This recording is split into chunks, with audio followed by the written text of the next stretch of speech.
தற்போதைய செய்தி கடலூர் மாவட்டம் சம்பந்தப்பட்டது. அலட்சியம் காரணமாக பேருந்து ஓட்டுநர் நடத்துனர் பணி நீக்கம் செய்யப்பட்டிருக்கும் அண்மை செய்தி இது. தற்காலிக ஊழியர்களாக பணியாற்றி வந்த ஓட்டுநர் மற்றும் நடத்துனர் தொடர்பானது.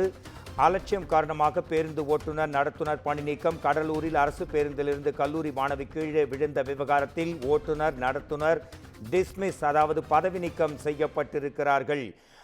பேருந்தை நிறுத்துவது போல் நிறுத்தி திடீரென்று எடுத்ததால் அந்த மாணவி படுகாயமடைந்திருக்கிறார். இது குறித்து நமது குமுதம் செய்தியாளர் தரும் உடனடி தகவல்களை கேட்கலாம். அதாவது அலட்சியம் காரணமாக தற்காலிக பேருந்து ஓட்டுநர் மற்றும் நடத்துனர் தற்போது பணி நீக்கம் செய்யப்பட்டிருக்கிறார்கள். இது குறித்த உங்கள் தகவல்களை தரலாம். தேவனாம்பட்டினம் அரசு கல்லூரியில் இருந்து பேருந்து நிலையத்திற்கு புறப்பட்ட அரசு பேருந்தில் கல்லூரியில் இருந்து ஏராளமான மாணவ மாணவிகள் பயணம் செய்வது வழக்கம்.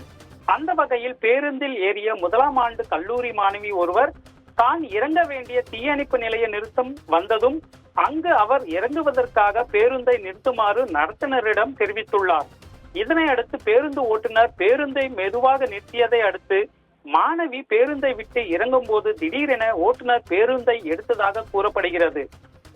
மாணவி இறங்குவதற்குள் பேருந்து எடுக்கப்பட்டதால் படியிலிருந்து மாணவி நிலை தடுமாறி தலைக்குப்புற கீழே விழுந்துள்ளார். இதில் தலையில் காயமடைந்த மாணவி உடனடியாக மீட்கப்பட்டு அருகில் உள்ள அரசு பொது மருத்துவமனைக்கு சிகிச்சைக்காக அனுப்பி வைக்கப்பட்டார்.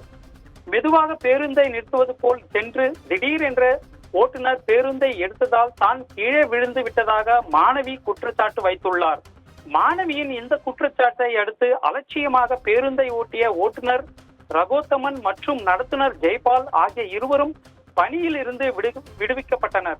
மேலும் தற்காலிக ஊழியர்களாக பணியாற்றிய இவர்கள் பணியில் இருந்து விடுவித்து கடலூர் அரசு போக்குவரத்து கழகம் உத்தரவிட்டுள்ளது. மோகன்ராஜ். நன்றி கிரண், உங்கள் தகவல்களுக்கு நன்றி கிரண்.